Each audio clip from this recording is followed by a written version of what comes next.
Today we are going to start with our essay. The title of the essay is Essentials of Education by Richard Livingstone.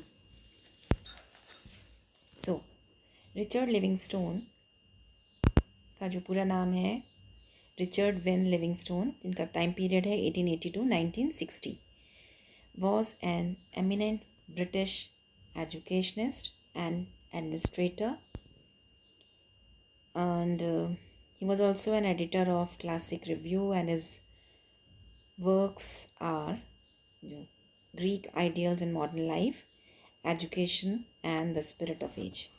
And in his essay, ये जो Essentials of Education है, is taken from a lecture delivered by him at the American International College, Springfield, Massachusetts. तो ये एक lecture है जो उन्होंने American international college Springfield Massachusetts में दिया था जब वो यूनाइटेड स्टेट्स गए थे। और इस ऐसे में एट लेंथ उन्होंने डिस्कस किया है about the utility of modern education, and is accent is on the humanities. Humanities में मानविकी में जो सब्जेक्ट्स आते हैं जैसे थियोलॉजी है, फ़िलासफ़ी है, लिटरेचर है, हिस्ट्री है, एंथ्रोपोलॉजी है, psychology, languages, politics, social studies, इसके बारे में उन्होंने बात की है। और वो कहते हैं, सबसे पहले जो क्वेश्चन उन्होंने पुटअप किया है कि व्हाट इज़ एजुकेशन फॉर। हम में से अधिकतर जो हैं वी आर एजुकेटेड, लेकिन हमारा एजुकेशन क्यों हुआ है? Because our parents wish it. या फिर हमें कॉलेज क्यों जाते हैं? क्योंकि हमें अटेंडेंस चाहिए।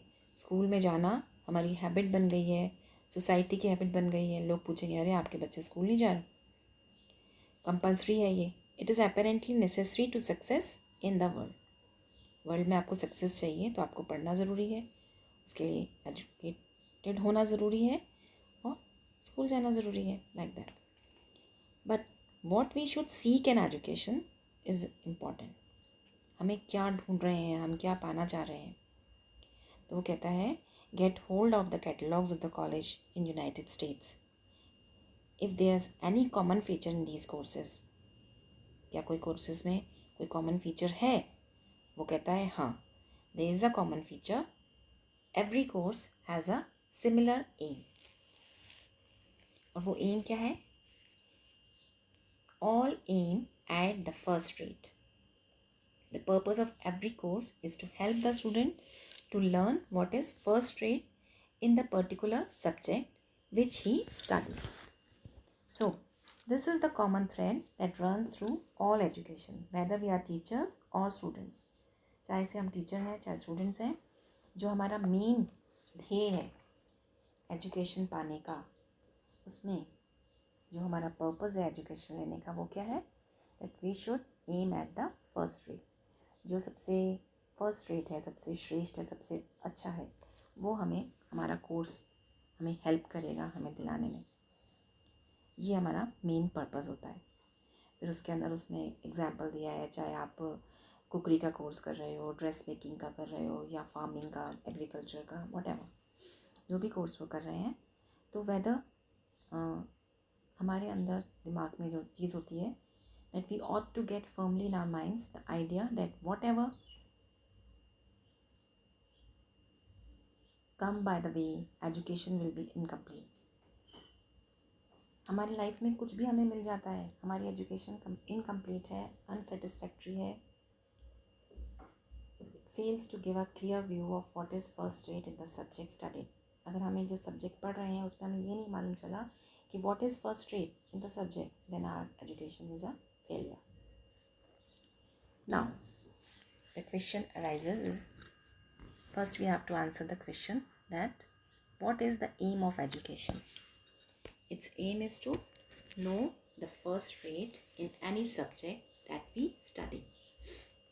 इसका एम क्या होगा कि हमें पता होना चाहिए कि फर्स्ट रेट क्या है, क्या चीज़ सबसे श्रेष्ठ है, सबसे अच्छी है, जो सब्जेक्ट हम पढ़ रहे हैं, और उस सब्जेक्ट को हम इसी व्यू के साथ पढ़ते हैं, इसी दृष्टिकोण के साथ पढ़ते हैं, to achieving it as nearly as our power allow, है ना। जितनी हमारी क्षमता है उसके हिसाब से हम उसे पाने की कोशिश करते हैं। तो ये हमें अपने माइंड में बिठा कर रखना है कि हम जब वैरायटी ऑफ लेसन्स पढ़ेंगे या लेक्चर्स पढ़ेंगे, को सुनेंगे या बहुत सारी बुक्स को पढ़ेंगे, तो हम पढ़ने के बाद में हमें लगता है ओफ बहुत सारा कुछ हो गया हमारे दिमाग के अंदर, सब पजल्ड है, सब हौच पौच हो गया। तो we are particularly aware where we are और वॉट वी आर डूइंग। तो फिर क्या होता है, द वर्पी purpose in life is the desire for excellence and the pursuit of the first rate. एक तो आपकी इच्छा, डिज़ायर होनी चाहिए कि आप श्रेष्ठतम एक्सीलेंट चीज़ पाएँ, एक्सीलेंस की, यानी हम जो भी करें, जिस भी क्षेत्र में करें, जिस भी सब्जेक्ट में करें, हमें एक्सीलेंस की डिज़ायर हो, और साथ ही साथ हमारी परस्यूट, हमारी जो खोज है वो किसकी है, फर्स्ट रेट, उसमें श्रेष्ठतम पाने की। अब वो बात कर रहा है कि इम्पॉर्टेंट क्वेश्चन जो रह जाता है वो ये है कि we should desire excellence and pursue the first rate, लेकिन इन व्हाट फील्ड्स। अब हमें किस विषयों को पढ़ना है, किस फील्ड में अपनी एजुकेशन को पाना है जिसमें हमें फर्स्ट रेट मिल सके। Which are those in which every human being ought to know the first rate. तो ऑब्वियसली जो पहली फील्ड है, जो हमारा क्षेत्र होगा, is our job in life. हमारा वोकेशन क्या होगा, हमारी आजीविका किससे कमाई जाएगी, हमारा क्या व्यवसाय होगा। In this field of vocational education modern world does well, क्योंकि हमारे पास एक कॉन्शियंस है और उसकी इम्पोर्टेंस को हम समझते हैं। वोकेशनल एजुकेशन हम पाना चाहते हैं, ऐसे करियर को लेना चाहते हैं जिससे हमारा करियर ओरिएंटेड हो जाए, हमारी जॉब मिल जाए। We believe in quality in the first rate, we have a clear idea of what it means and we often achieve it. ठीक है, तो जो एजुकेटेड मैन होता है उसको पता होना चाहिए कि फ़र्स्ट रेट क्या है। जो भी एक्टिविटीज़ वो कर रहा है अपनी बौद्धिक ज्ञान को बढ़ाने के लिए, अपनी क्रिएटिविटी को इंक्रीज़ करने के लिए, अपनी इंटेलेक्चुअल फैकल्टीज़ को बढ़ाने के लिए, और ये सारी चीज़ें हमें कहाँ से मिलती है। हम लिटरेचर पढ़ते हैं, आर्ट पढ़ते हैं, आर्किटेक्चर पढ़ते हैं, म्यूज़िक को पढ़ते हैं, साइंस और फिलॉसफी भी आती है इसमें, लेकिन ये दोनों सब्जेक्ट्स जो हैं थोड़े डिफ़िकल्ट हैं, और इसकी जो हमें एक्सपर्ट्स की ज़रूरत पड़ती है उसकी क्वालिटी और को एस्टिमेट करने के लिए, और हर किसी के पास वो जजमेंट भी नहीं होता, वो नॉलेज भी नहीं होती कि उस पर कुछ कमेंट कर सके। आर्किटेक्चर को देख लिए, आर्किटेक्चर जो है जिस सिटी में हम रह रहे हैं उसका आर्किटेक्चर चारों तरफ से हमें सराउंड करके रखता है। Literature meets him on every book stall, किसी भी बुक स्टॉल पे जाएंगे डिफरेंट बुक्स को देखेंगे। म्यूज़िक जो हमारे कानों में पड़ता है, यूक बॉक्सेस में जो म्यूज़िक बजता है, जो प्रोटियन आस्पेक्ट्स ऑफ फॉर्म्स, तरह तरह की कलाकृतियाँ, मूर्तियाँ, ये सब चीज़ें हमें देखने को मिलती हैं आर्किटेक्चर, लिटरेचर, म्यूज़िक जो है। तो ये सब हमें बताते हैं to distinguish good from bad. उनको देख के हम समझ पाते हैं क्या अच्छा है और क्या बुरा है। तो we are all concerned with the job of living, and we need clearer standards, or to put it more simply, we need to have a clearer idea about the distinction between first rate and second rate। का मतलब क्या हुआ, first rate is good मतलब हमें अच्छे और बुरे में कंडक्ट, हमें कैसा व्यवहार होना चाहिए, हमारी लाइफ कैसी होनी चाहिए, इस बारे में पता होना चाहिए। इसी बात को समझाते हुए लिविंगस्टोन लिखते हैं, the tears grow with the wheat and the difference between wheat and tears escapes notice. जब हम खेतों में जाते हैं, खेत में देखते हैं वहाँ बहुत सारा गेहूँ उगा है, गेहूँ के साथ में बहुत सारे जंगली घास, खरपतवार भी उगी रहती है, लेकिन हमारा ध्यान उस तरफ नहीं जाता। If anyone thinks that I'm exaggerating, let him look at our films। ऐसे ही हम अपनी फिल्म्स को देखते हैं, अपनी एडवर्टीज़मेंट्स को देखते हैं, या कई बार हमारे न्यूज़पेपर्स में, रेडियोज़ में ऐसी न्यूज़ सुनते हैं जो बहुत ज़्यादा एग्जरेटिंग होती हैं। और those responsible for some of these do far more harm. अब ये इस तरह की चीज़ें जब हम देखते हैं तो ये हमें ज़्यादा नुकसान पहुँचाती है, बजाय कि किसी के मर्डर से जितना नुकसान नहीं पहुँचता उतना हमें फिल्म से, कई बार रेडियो से, प्रेस से, जो चीफ इन्फ्लुएंसेस हैं, जो पब्लिक व्यू बनाता है या हमारी लाइफ की व्यू को एम्बॉडी करता है, उसको रूप देता है, उसका इफेक्ट हम पे होता है। तो now the question is what is first rate, and the only way to learn is to meet it. अब एक मेडिकल स्टूडेंट जो है will learn something from seeing a great surgeon. किसी बड़े सर्जन को वो ऑपरेट करते हुए थिएटर में देखेगा, हॉस्पिटल वार्ड्स में जब वो किसी ग्रेट डॉक्टर को देखता है, तो जितनी टेक्स्ट बुक्स में जो नॉलेज है शायद वो उस नॉलेज से भी वो अचीव नहीं कर सकता जो एक प्रैक्टिकली उस सर्जन को सर्जरी करते हुए देख के वो अचीव करता है। ऐसे ही हम किसी ग्रेट टीचर को अगर क्लासरूम में पढ़ाते हुए देखेंगे तो हम पता चलेगा हाउ टू टीच।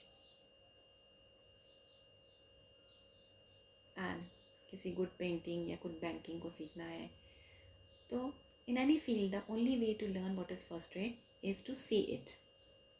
ठीक है, and the same surely is true in life itself. ये चीज़ लाइफ पर भी अप्लाई होती है।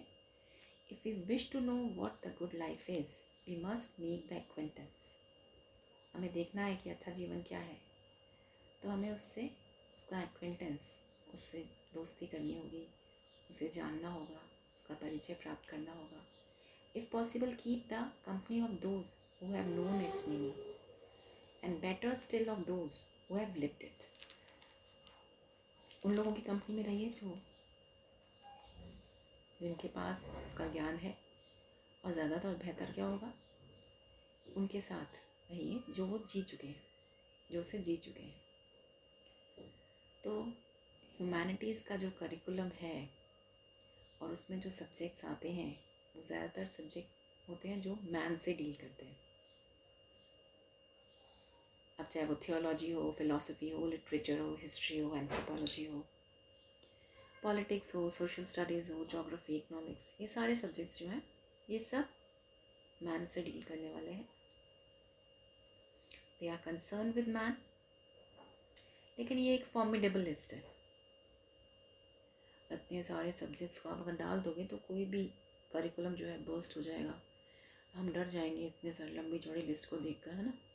तो we must choose among them and decide which of, इतना जो मल्टीट्यूड, इतना लंबे चौड़ी लिस्ट है, जो पूरी की पूरी भीड़ लगी हुई है विषयों की, उसमें से सबसे इम्पॉर्टेंट और हमारे पर्पस को सॉल्व करने वाला जो सब्जेक्ट है हमें उसे पढ़ना चाहिए। So, the least human of the humanities at least glances at man. कम से कम ह्यूमैनिटीज से कंसर्न जो सब्जेक्ट होगा वो भी लाइट थ्रो करता है on man and his goings on. कैसा जीवन वो जी रहा है व्यक्ति समाज पर।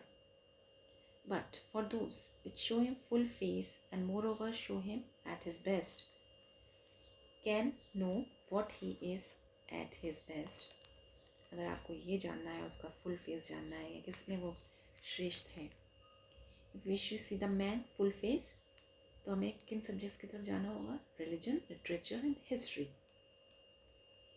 एंड उसके अलावा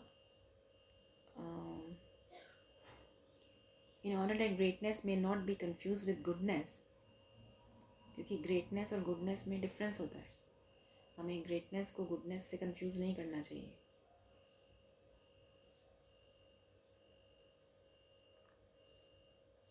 तो वो कहता है we wish to see man as I put it full face, it is to literature what we must turn, that we must turn to literature अगर हमें फुल फेस मैन दिखना है। देयर वी हियर हिम, क्योंकि literature में हम उसे सुनते हैं, वो संसार के बारे में talking aloud to the world, thinking, really talking to himself, putting on paper the feelings that come to him. तो लिटरेचर जो है वो रिकॉर्ड है, recorded every thought, every vision, every fancy, every emotion, जो भी ह्यूमन माइंड में चलने वाला कोई भी कल्पना, कोई भी भाव, कोई भी दृश्य, कोई भी विचार, इन सब का रिकॉर्ड आपको कहाँ मिलता है? लिटरेचर। और इतनी सारी चीज़ों को देख के क्या होता है, जैसे as in history one must distinguish between greatness and goodness, not to be dazzled by the genius of Napoleon or Bismarck or Hitler or Lenin, ignoring the evils. हम उनको महानता की बात कर रहे हैं और उनके इवेल्स को भूल जाते हैं, इग्नोर कर देते हैं जो उन्होंने किए जब वो जीवित थे। तो लिटरेचर और आर्ट्स में हमें अवॉइड करना होगा ऐसी मिस्टेक कमिट करने से, अपने आप को रोकना होगा। And our education tends to be superficial.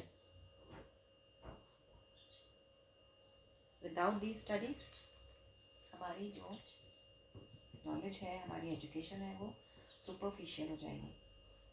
Superficial, ऊपरी, बाहरी, सतही, कोई डेप्थ नहीं है उसमें।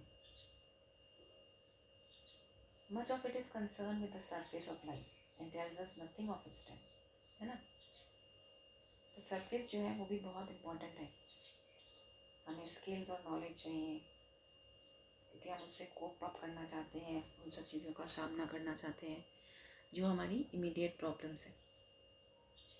हमें इकोनॉमिक्स भी पढ़नी है, सोशल स्टडीज़ का भी पता होना है, एंथ्रोपोलॉजी, और भी बहुत सारे विषय हैं जिन्हें हमें मालूम होना चाहिए। वो इम्पॉर्टेंट है। They do not take us down to the ultimate issues and realities of life, they are superficial. और लिटरेचर वो भी अपने आप में सुपरफिशियल हो सकती है। कई नॉवेल्स को पढ़ते हैं, हेमिंगवे के नॉवल को या नॉयल कवर्ड के नॉवेल्स को पढ़ते हैं, दांते है, शेक्सपियर है, बर्नार्ड शॉ है। तो कहता है only say that unless we are content with the superficial view of life, we should also read writers who have deeper and longer views. Superficial knowledge वाली चीज़ों को तो हमने पढ़ा ही, लेकिन हमें अपनी आइज़ को खुला रखना है, उन चीज़ों को भी पढ़ना है जो हमें डीपर और लॉन्गर व्यूज़ देते हैं। Will open our eyes and keep them open to realities. Otherwise हम उन रियलिटीज़ की तरफ वो धुंधली पड़ जाती है, उनकी तरफ हम ध्यान नहीं देते। Man needs a long vision in life and should view it through bifocal spectacles. हमारा जो स्पेक्टिकल है वो बायफोकल होना चाहिए, पास का भी दिख रहा है, दूर का भी दिख रहा है, ठीक है। इसलिए एक लॉन्ग विजन होना चाहिए लाइफ में। अदरवाइज़ एक लेंस जो है वो उसको इमीडिएट बिजनेस, उसी समय तत्कालीन काम तो बताता है, he will not do that business well. लेकिन अगर वो बायफोकल नहीं होगा, तो दूसरे लेंस से नहीं देखेगा लाइफ और उसकी ऑक्यूपेशन, उससे रिलेटेड चीज़ों को नहीं देखेगा। जैसा कि प्लेटो कहते हैं, ऐसी चीज़ें जो all time and all existence, सभी समय और सभी अस्तित्वों से को प्रभावित करती है। और अगर इन सब चीज़ों के बारे में जानना है तो आपको लिंकन के मेमोरियल वाशिंगटन में चले जाइए, रीड द इंस्क्रिप्शंस। वो पे जो इंस्क्रिप्शन है, गेटिसबर्ग का स्पीच है, उसको सुन लीजिए, या हमारे जो पॉलिटिशियंस हैं वो अक्सर स्पीचेस देते रहते हैं। लेकिन लिंकन जो थे वो was a man with bifocal vision, practical statesman थे। हर समय उनका ध्यान डे टू डे की प्रॉब्लम्स पे रहता था, पॉलिटिक्स पे भी रहता था और वॉर पे भी। और सभी विषयों को, एटर्नल इश्यूज़ को वो की लाइट में देखते थे। तो इसी तरह से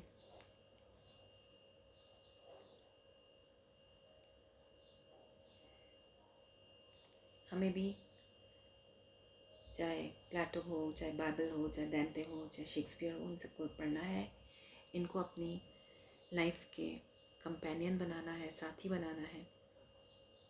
अदरवाइज़ हम लाइफ के सरफेस को ही डील करना सीखेंगे और उसकी डेप्थ को भूल जाएंगे। इसीलिए वो कह रहा है कि जो गुडनेस एंड ग्रेटनेस एक बहुत ही टीनेबल फिलॉसफी है, that when we meet goodness and greatness, we are in the presence of something fundamental in the universe. हमें एक सॉलिड ग्राउंड मिल जाता है जो बिल्कुल फर्म रहता है, हिलता डुलता नहीं है। What ever convergence shake the world, चाहे कितने भूकंप आए, चाहे संसार कितना हिल जाए, लेकिन हमारे नीचे की जो ज़मीन है वो वहीं एज इट इज़ रहती है। तो रियल ह्यूमन बीइंग को समझने के लिए ऐसी फिलॉसफी, ऐसे ज्ञान को अर्जित करना ज़रूरी है। इसीलिए बर्क ने अपनी स्टेटली लैंग्वेज में कहा, lift up your hearts. Church की जो वार्निंग है, अपने आप को ऑर्डिनरी लेवल से ऊपर वाले लेवल पे लाना है आपको, क्योंकि आपका माइंड एवरेज है। तो how can we raise ourselves? वो हमारी स्पेस या हाइट या हमारी कैपेसिटी के बियॉन्ड है, क्योंकि हमें नॉर्मल विजन है, हम इतना दूर नहीं देख सकते, इतने दूर दृष्टि हमें नहीं प्राप्त है। We can raise ourselves on the shoulders of those who have walked on higher levels. का तरीका क्या है? जिन लोगों ने वो अचीव कर लिया है, हाँ, उनके बताए रास्ते पर चलें, क्योंकि बिना हेल्प के तो हम वो जगह, वो चीज़ें नहीं पा सकते, लेकिन उनकी हेल्प से हमें वो सब चीज़ें मिल सकती हैं। And religion is the greatest instrument for raising us. Great literature and great personalities whom we meet in it and in history have to open and enlarge our minds. ठीक है? जितना भी महानतम साहित्य है, महानतम व्यक्तित्व, उनके बारे में हिस्ट्री में हम पढ़ते हैं, वो हमारे माइंड को ओपन भी करता है, एनलार्ज भी करता है। और what is first rate in human personality and human character, ये कैसे बताते हैं? By showing us goodness and greatness. जब हम अच्छाई को और महानता दोनों को एक साथ देखते हैं। कोई भी एजुकेशन जो इन चीज़ों को नकारती है वो इनकम्प्लीट है, और उसके साथ हमारी जो प्रिपरेशन फॉर लाइफ है वो कैसी है? इनएडिक्वेट, वेरी इनएडिक्वेट, अपर्याप्त। सो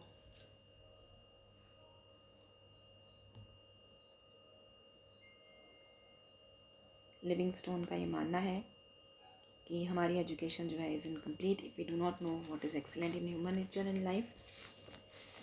इसलिए हमें फर्स्ट रेट को सीखना भी है और उसे जानना भी है।